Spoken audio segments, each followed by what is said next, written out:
I thought getting that call meant God finally picked up the phone. Turns out it was just the same old conversation with better lighting. Hey friends, please like this video and leave a comment with your impressions. This will be a great help. Thank you. We never tire of reminding you, it's all thanks to you. I'm a grown man in my mid-30s, and I'm not proud of how I handled the first breakup. I'm telling you that up front because if you've ever been left and your brain turned into a slot machine that only spits out memories, you'll recognize yourself in this.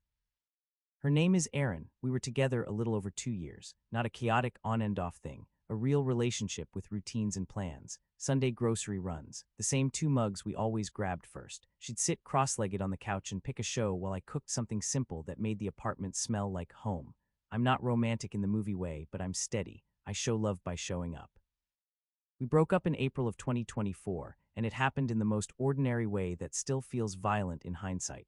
No screaming, no cheating reveal, no dramatic suitcase slam. Just Erin standing in our kitchen, arms folded like she was holding herself together, saying, "I can't do this anymore." I remember I stared at the little magnet on the fridge that said Columbus, because we'd bought it the weekend we drove downtown for a spring festival. I remember thinking, absurdly, that I should move it because it was crooked. That's what shock does. It makes your mind latch onto stupid details so it doesn't have to touch the pain. I asked why, I asked what changed. I asked if we could slow down and talk. She said she felt stuck. She said we'd been circling the same arguments for months. She said she didn't feel like herself. The words were vague enough that I couldn't grab onto them and solve them, and that was the first real terror. There was nothing to fix with a wrench. She packed a few things that night, mostly clothes and toiletries, and left. The apartment looked the same, but it sounded different, like somebody had removed a layer of insulation from the walls. For the next month or two, I did what a lot of people do when their nervous system is screaming, and they think love is a door they can pry back open with enough force. I chased. I'm not using the word chased because it sounds dramatic. I mean, I texted too much. I apologized too much. I offered compromises she didn't ask for. I sent long messages that started calm and ended desperate. I drove past places we used to go by accident. I checked my phone so often my thumb actually got sore. I kept telling myself I wasn't being pathetic, I was being loyal. I wasn't being needy, I was fighting for the relationship. I wasn't ignoring her boundary, I was showing her how much I cared. But here's the truth I didn't want to admit. I was trying to use her as a cure for the pain of losing her. At first she responded politely, "I need space. Please respect my decision. I'm not ready to talk." Then the replies got shorter, then they stopped. And finally, one night around the end of May, after I'd sent a message that was basically a novel, she replied with something that landed like a judge's gavel. "Mark, stop, I'm not coming back. Please move on." That was it, no cruelty, no insults, just finality. I sat on my bed and stared at the screen until it dimmed and went dark. And when it did, it felt symbolic, like the universe itself was telling me, conversation over. I wish I could tell you I immediately got up, hit the gym, drank green juice, journaled my feelings, and built a new life. That's the version people like to post, the glow-up montage. What really happened was uglier. For about 2 months I spiraled, quietly because I'm not the kind of guy who calls everyone and cries on speakerphone. My spiral looked like staying up too late, then waking up too late, like eating takeout because cooking for one felt pointless, like pouring a drink at 8 p.m. because the apartment was too quiet and I needed something to blur the edges. I'm not going to glamorize it. I wasn't partying. I wasn't living my best life. I was numbing. I'd come home from work, toss my keys on the counter, and just stand there, staring at the spot where her shoes used to be. Then I'd open my phone, scroll through old photos like they were evidence of a life I used to have, and tell myself, just one more look. Sometimes I'd cry out of nowhere, not the neat kind of crying where you feel better after, the kind where your chest tightens and you can't get a full breath and you're embarrassed even though you're alone. I'd feel it most around sunset, which is strange, but I've heard other people say the same thing. Something about the light shifting makes your brain remember all the evenings you used to share. I'd pray in a way I hadn't prayed since I was a kid, not formal prayers, just bargaining. Please let her call. Please let me see her name on my phone. Please let this be a nightmare I wake up from. And every morning I'd wake up and check my phone, and it would be silent. Eventually the pain started to change shape. It didn't get smaller at first, it just got heavier. I realized I was burning time. I was throwing weeks into a fire and calling it love. The moment that started to flip the switch for me wasn't inspirational, it was humiliating. One Saturday, I was at the grocery store, standing in the cereal aisle, and I caught my reflection in the glass door of a freezer. My shoulders were slumped, my face looked puffy, my eyes looked tired in a way that made me look older than I was, and I had this sudden thought, if Erin saw me like this, she wouldn't come back. Not because she's evil, but because this version of me was not attractive, not healthy, not stable. And then a second thought followed. Why am I trying to become worthy for someone who chose to leave? That's when I finally admitted the thing I'd been avoiding. Even if she came back, I couldn't keep living like this. I couldn't let one relationship become the reason my whole life collapsed. So I started rebuilding, not dramatically, just step by step. I cleaned my apartment, really cleaned it, like moving the couch and vacuuming the dust bunnies that had probably been living there since the relationship began. I washed every sheet and towel. I opened the windows, even though it was humid, because stale air felt like depression. I went through my closet and realized I'd been wearing the same 2 shirts on rotation because I didn't care. So I bought a few new ones, nothing flashy, just clothes that fit properly and made me look like a man who still had plans. I started going to the gym again, not because I wanted revenge or because I thought abs would heal my heart, but because I needed my body to remember it could do hard things and survive. The first week I hated it. I'd go, lift half-heartedly and leave, but I kept going. I started eating better, not perfect, just better. I learned how to cook a few simple meals that didn't come in a bag. I drank water like it was medicine. I forced myself to see friends, even when I didn't want to talk. I'd show up to a barbecue and smile at the right moments and then go home exhausted, but at least I'd been around humans. And something weird happened, slowly. I started to feel like myself again. Not the same self as before, but a version that was waking up. I'd catch myself laughing at something on TV. I'd walk outside and realize the air smelled good after rain. I'd go a whole afternoon without thinking about Erin, then a whole day. I still missed her. I still had nights where I'd hear a song or pass a restaurant and get hit in the gut. But the grief started to feel less like drowning and more like a wave I could ride. By late summer, I was doing okay. I didn't want to date. I wasn't over it, but I wasn't collapsing anymore. And then 2 months ago, on a random Tuesday night, I got the call. I was in my kitchen, rinsing a plate, half listening to a baseball game on the radio. My phone lit up, Erin's name. For a second, my brain refused to process it. I stared like it was a scam, like the universe was playing a prank. My hands started shaking so hard, I almost dropped the phone into the sink. I answered and my voice sounded calm, but inside I was 14 different emotions at once. Hello. There was a pause and then her voice, softer than I remembered. Mark, hi. I swear time slowed down. I could hear my own heartbeat. I could hear the hum of the refrigerator. I could hear the radio announcer talking about a double play like it was happening in another world.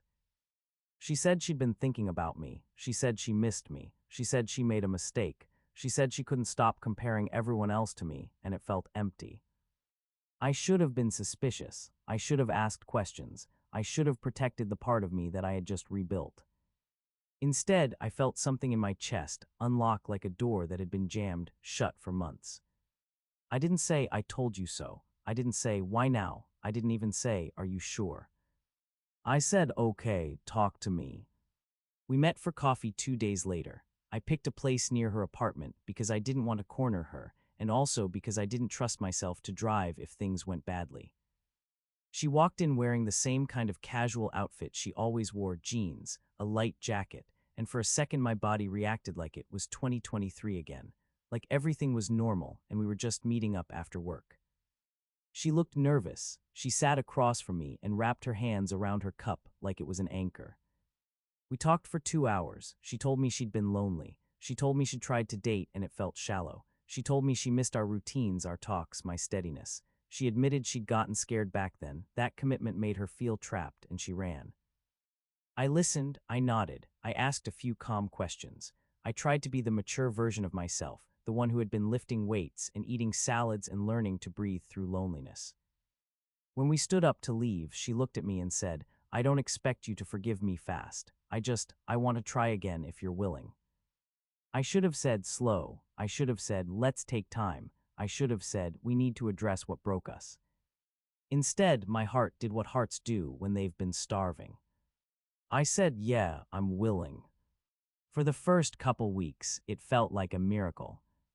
We didn't jump right into living together again. We took it slow on paper, but emotionally, it was like stepping into warm water. We texted, we met for dinners, we took walks, we laughed about stupid things. It felt like being given back something you thought was buried. And because it felt so good, I started believing a dangerous story. I started telling myself, maybe the breakup was the reset we needed, maybe time apart changed us, maybe the universe had tested us and now we were coming back stronger. I started looking at Erin through what I can only describe as rose-colored relief. Everything she did felt precious. Even her flaws looked cute again. Then quietly, the old pattern started creeping back in. It started with tiny things, the kind of things you don't want to name because you're afraid naming them will break the spell. She'd cancel plans last minute, not because of an emergency, but because she didn't feel like going out. She'd say it casually, like my time didn't matter. When I'd mention that I'd already reserved a table or turned down another invite, she'd roll her eyes and say, "Why do you make everything such a big deal?" That sentence hit me like déjà vu. I'd heard it so many times before, but I'd forgotten how small it made me feel. She'd ask me what I was thinking and then get annoyed when my answer wasn't cheerful. If I said, "I'm tired," she'd take it personally. If I said, "Work is stressful," she'd accuse me of being negative. It was like she wanted my steadiness, but only the version of steadiness that entertained her. One night we were in my apartment eating dinner, and she started scrolling on her phone while I was talking, not checking a message quickly, full scrolling, thumb flicking, eyes glazed. I stopped mid-sentence and said, gently, "Hey, are you listening?" She looked up like I'd offended her. "Yes, I'm listening, God." I felt that familiar heat in my chest, the one that used to turn into an argument. But the new me didn't want to argue. The new me tried to stay calm. I said, "It just feels like you're not present. I'd rather we talk later if you're not in the mood." She slammed her phone down on the table. "Why are you being like this? We're fine. You always do this. You turn nothing into something." There it was, the old dance. I tried to slow it down. I tried to choose my words carefully. "I'm not trying to fight," I said. "I'm just telling you how it feels." She leaned back in her chair and crossed her arms. "It feels like you want me to perform, like I have to be constantly engaged. I'm allowed to relax." I could have argued that listening isn't performing. I could have listed all the ways I had adjusted, but I'd learned something over the months alone. Arguments aren't solved by winning them. They're solved by the other person caring. So I just said, "Okay." And that okay tasted like the past. After that, the little things started stacking, like plates in a sink you keep pretending you don't see. She'd make comments that sounded like jokes but weren't. "You and your little gym routine. You're so serious all the time. Why do you always need a plan?" The old me would have tried to prove I could be spontaneous. The new me noticed what was actually happening. She liked the improved version of me when it benefited her, but she resented the boundaries that came with it. A month into being back together, we had our first real argument. It was over something stupid. It always is.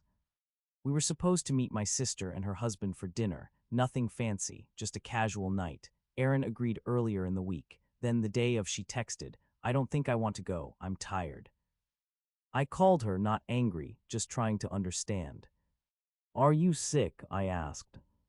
"No, I just don't feel like doing the whole family dinner thing." I said, "It's important to me. They're excited to see you." She sighed like I was asking her to run a marathon. "Why can't you go without me?"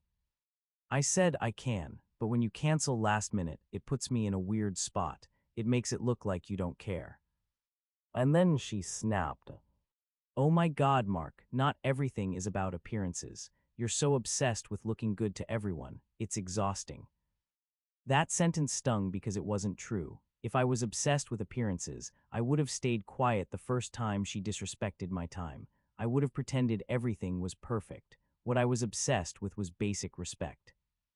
I took a breath. I'm not trying to look good. I'm trying to build a life with someone who follows through.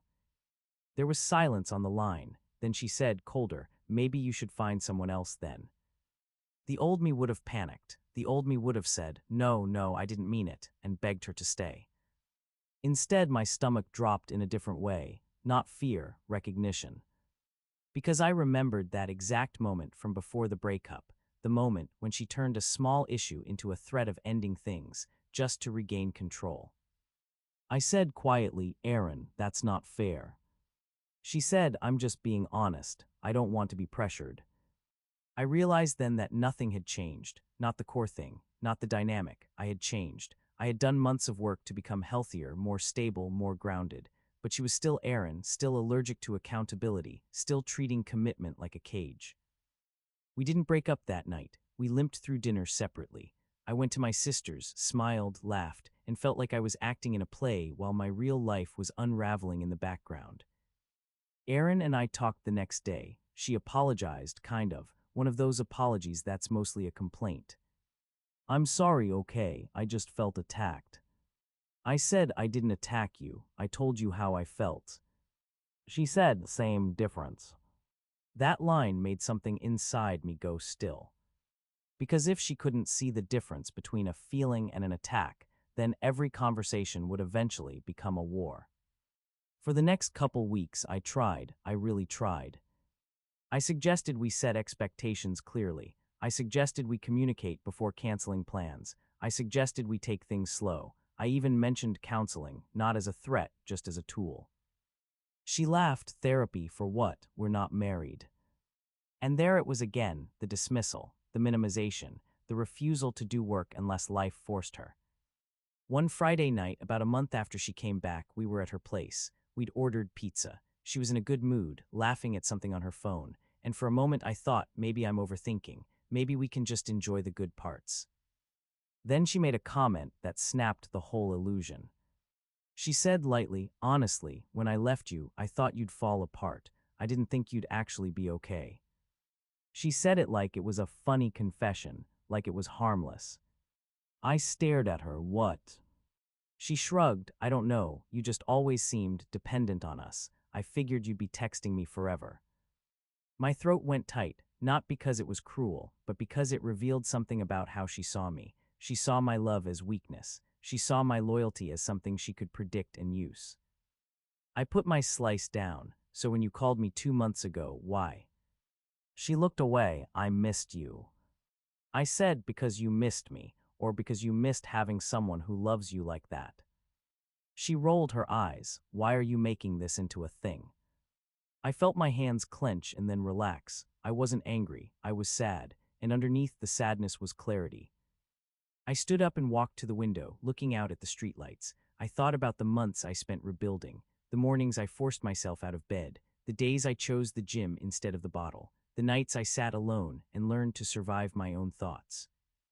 And I thought about how quickly I had handed Erin the keys to that new version of me, like she had earned them just by missing me. I turned back to her. "Erin," I said, "I don't think we should do this." Her face changed instantly. "What? Why?"